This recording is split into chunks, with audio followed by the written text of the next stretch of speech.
First ever factory outlet Mukunda jewelleries Kukatpally Khammam Kothapet Somajiguda Hanamkonda and Suchitra. నమస్తే రమగారు. నమస్తే జయ. రమగారు, పూజ చేసేటప్పుడు మనసు ఒక్కొక్కసారి పరిపరి విధాల ఆలోచిస్తూ ఉంటుందండి. మన శాంతి కోసమే మనం భగవంతుడి దగ్గరికి వెళ్తాం, భక్తితో వెళ్తాం, ప్రతిరోజు పూజ చేసుకుంటాం. కానీ అక్కడ కూర్చున్నా కూడా మనసు లొంగదండి. ఒక్కొక్కసారి ఏవేవో ఆలోచనలు వెంటనే అనిపించేస్తుంది మనకి, అమ్మో ఏంటి నేను దేవుడి ముందు కూర్చొని ఇట్లా ఆలోచిస్తున్నాను, మనసుని ఎందుకు నేను లగ్నం చేసుకోలేకపోతున్నాను అట్లా అనుకుంటాం కదా. ఎట్లా అండి ఫోకస్డ్గా ఉండటం పరిపరి విధాల పోతోందంటే ఏదో కష్టమో ఇబ్బందో తీరందో ఏ రకంగానూ ఆ తీరడానికి అవకాశం లేనిదో అయ్యుండొచ్చు. లేదా మనకేవో మహత్వాకాంక్షలు, అదేదో కావాలి ఇదేదో కావాలి అలాగైపోవాలి ఇలాగైపోవాలి, అవి కూడా అయ్యి ఉండొచ్చు. ఈ పూజ అనగానే జయ మనసు లగ్నం చేయటము ఇవన్నీ తపస్సులో సాధ్యపడతాయి. పూజల్లో కొంచెం తక్కువే ఉంటుంది. పూజ అనేసరికల్లా ఎన్ని రకాలు ఉపకరణాలు, తపస్సు ధ్యానము మెడిటేషను అనుకో, నువ్వే ఎక్కడో చోట కూర్చుంటావు అంతే కళ్ళు మూసుకుని. పూజ అనగానే దీపం కావాలి, ఒత్తులు కావాలి, నూనె కావాలి, పువ్వులు కావాలి, అక్షతలు కావాలి, దేవతా మంత్రం శుభ్రాలు, అవునా? మళ్ళీ పండో ఫలవో పాలో ఏదో నివేదన, శుభ్రం, ధూపం, హారతి, కర్పూరం, తాంబూలం, ఎన్ని రకాలు. ఇన్ని వస్తు సంచయమే చాలా ఉంది కదా, అవి ఇవి తెచ్చి పెట్టుకోవటం. అవునవును. ఇవన్నీ తెచ్చి దగ్గర పెట్టుకున్నాక ఒక్కొక్కటి వినియోగం చేయాలి కదా. ఈ వస్తువులన్నీ వినియోగం చేయాలి. ఈ ఈ క్రమంలో బుద్ధి పరిపరి విధాల పోవటం లోక సహజమైన సంగతి. అదేమిటో మనకే పోతుందని మనం అనుకోకూడదు. అన్నీ పెట్టుకున్నాక అయ్యో కర్పూరం మర్చిపోయాను అని లేచి వెళ్తాం. ఈ 4 వచ్చాక పొయ్యి మీద పాలగిన్నె వదిలేసామో లేకపోతే ఇంకోటో గుర్తొస్తాయి. పిల్లాడు ఏడుస్తాడు, ఎవరో పిలుస్తారు, ఫోన్ వస్తుంది, కాలింగ్ వెళ్ళిపోతుంది, మనిషి వస్తారు. ఇన్ని రకాలు ఉన్నప్పుడు డైవర్షన్స్ సహజమైన సంగతే కదా. అయితే ఇంకా మనం ఏదైనా స్తోత్రం చదువుతున్నప్పుడు కూడా మనకి డైవర్షన్ వస్తుంది. ఒక్కోసారి అన్నీ ఏర్పరచుకుని కూర్చున్నాక ఆవలింతలు వస్తాయి. ఏదైనా చదువుతూ ఉంటే ఆవలింతలు రావు, వస్తాయి. పూజ మధ్యలో ఆవలింతలు వస్తాయి. ఏవేవో ఆలోచనలు వస్తుంటాయి. ఇక్కడ ఇట్లా చేస్తూనే ఉంటాం అని ఎక్కడో బ్రెయిన్ వెళ్తూ ఉంటుంది. అంత పెద్ద తప్పు కాదు చేయాలి, ఒక మాదిరిగా తప్పు అంతే. దీనికి పద్ధతి ఏం చెప్తారంటే దీపారాధన చేయండి. మొదట వీళ్ళు జనం ఏం చేస్తారంటే మొత్తం సామాగ్రి అక్కడ చేర్చుకుని స్తోత్రాలన్నీ చదువుకుని దీపాలు పెడతారు. విధానం ఏమిటంటే మీరు శుభ్రం చేసుకోవటము అన్నీ చేస్తారా, మిగిలిన వస్తువులు ఉన్నా లేకపోయినా తోలుత దీపం పెట్టేయండి. వంట చేసుకుంటూ స్తోత్రాలు చేసుకుని పూజ దగ్గరకు వస్తారు కొంతమంది, నేను కూడా చేస్తా అదే పని. దీపం పెట్టి స్తోత్రం చేయండి. దీపారాధన చేసిన తర్వాత చేస్తే మీకు 70% శ్రద్ధ ఉన్నట్టే.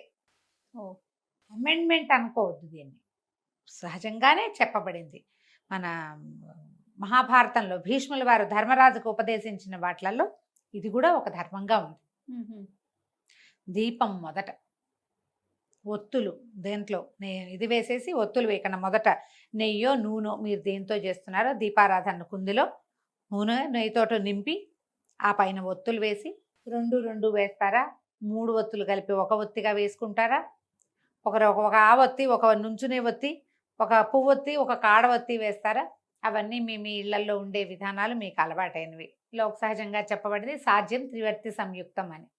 సాధ్యం అంటే నెయ్యి పోసి మొదట దాని మీద త్రివర్తి 3 ఒత్తులు, బ్రహ్మ విష్ణు మహేశ్వరులకి ప్రతీకలు అనమాట. 3 ఒత్తులు కలిపి వేసి ఒక్కొక్క ఇంట్లో 2 జ్యోతులు ఉండాలని లెక్క. మా వాళ్ళకి 2 జ్యోతులు ఉండాలి.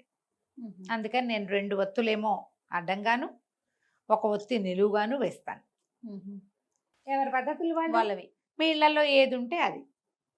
దీపం పెట్టి ఆమెన మీరు అన్ని వస్తువులు జాగ్రత్తగా ఏర్పరచుకోండి. వంట చేసుకోండి, వంట చేస్తూ స్తోత్రం చదువుకోండి. దేవుడి దగ్గర కూర్చున్నాక మీ మనసు పరిపరి విధాల పోతూ ఉంటుంది. మధ్య మధ్యలో మనసుని కొంచెం మందలించి ఇందులోకి తీసుకురండి. స్తోత్రం ఆపేసి ఆలోచిస్తే వేరే కథ. స్తోత్రం నడుస్తూ ఉండి ఆలోచిస్తున్నప్పుడు పర్వాలేదు, కొంచెం ఆవలింతలు వస్తే చెవి ముట్టుకోండి. కుడి చెవిలోనట దేవతలందరూ కొలువై ఉంటారని ఆవలింతలు వస్తే ఈ చెవి ముట్టుకుంటే ఆ దోషం పోతుందని చెప్తారు. కుడి చెవి ముట్టుకోవాలి, ముట్టుకుంటే ఆ దోషం పోతుంది అని చెప్తారు. ఆవులిచ్చి ఎంతసేపు కుడి చెవి ముట్టుకోమని కాదు, తప్పి తగిలి వస్తే, అదే కదా. తప్పి తగిలి వస్తే. ఇప్పుడు ప్రధానమైనది ఏంటి, ఎంతో కొంత ఒక నమ్మకంతో ఒక విధానాన్ని అవలంబిస్తున్నాం మనం. నమ్మకము విధానములో మార్పు లేనప్పుడు చిన్న చిన్న డిస్ట్రాక్షన్స్ వచ్చినా అది పెద్ద తప్పిదంగా నాకేదో నెత్తని చేస్తాడు భగవంతుడు, పగ తీర్చుకుంటాడు అనుకోద్దామా. భగవంతుడు ఏమిటి, ఆయన ఏమైనా డానా మన మీద పగ తీర్చుకోవడానికి? అలా ఎందుకు చేస్తాడు? మనుషులకి సహజంగా ఉండే దౌర్బల్యాలని భగవంతుడు క్షమిస్తాడమ్మా. సహజ దౌర్బల్యాలు, మనకు ఆవలింతలు, తుమ్ము, అవి అలాంటివి మనం ఆపుకోలేము. అవునవును కదా, దాన్ని ఆయన ఏమండు. నువ్వు చేయవలసిన విధానం మాత్రం చెయ్యి. ఏదైనా ఆలోచన పోయినప్పుడు ఒక్క నిమిషం ఇది ఆపి అదేదో ఆలోచించుకుని అప్పుడు ఇటు రావాలి. మళ్ళీ వదిలేసి మళ్ళా దారిలోకి రండి. చాలా మంది అడుగుతారు, పరిపరి విధాలు పోతుంది, పరిపరి విధాలు పోతుంది అని. మనం మెడిటేషన్ కూర్చుంటామా, ఓంకారం అదే చేస్తాం. ఓంకారంగా పోతుంటుంది, ఐడియాలుగా పోతూ ఉంటాయి, వెళ్ళిపోతూ ఉంటాయి. అస్సలు ఒక 5 నిమిషాలు కూడా కళ్ళు మూసుకొని కూర్చోలేమమ్మా. అవును, చాలా కష్టం. వీటికి ప్రాక్టీస్ పెట్టుకోండి. నా ఐడియా నేను చేసేది చెప్తున్నా మీకు. 9 minutes ఇన్ అండ్ అవుట్ చేయాలి, నా లెక్క చేయాలి. 9 నిమిషాలు. ఇప్పుడు నేను వాచ్ లేకపోయినా 9 నిమిషాలు ఇన్ అండ్ అవుట్ చేయగలను, అలవాటైపోయింది నాకు. స్టాప్ వాచ్ పెట్టుకోండి, మన టైమర్ పెట్టుకోండి. 1 minute. 1 నిమిషంలో మీరు ఎన్ని శ్వాసలు లోపల తీయగల లెక్క పెట్టద్దు, నిమిషమే లెక్క.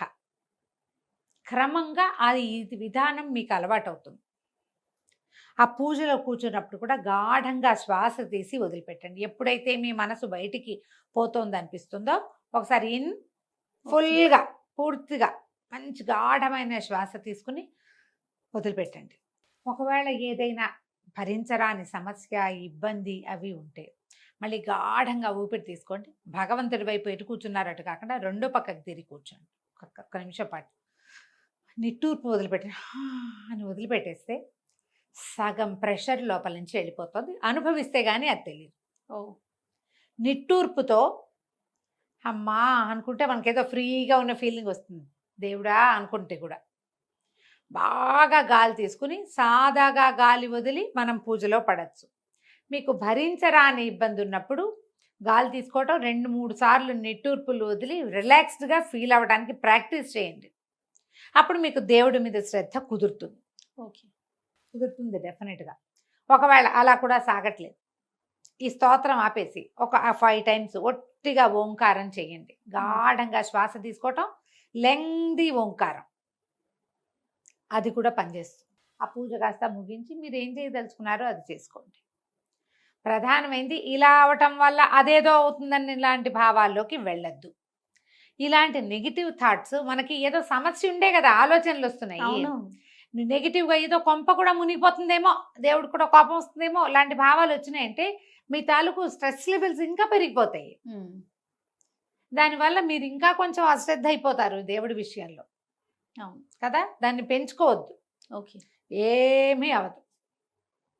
మనని పుట్టించింది భగవంతుడు, ఆయన పట్ల శ్రద్ధగా ఉండటం మన బాధ్యత. అంతే.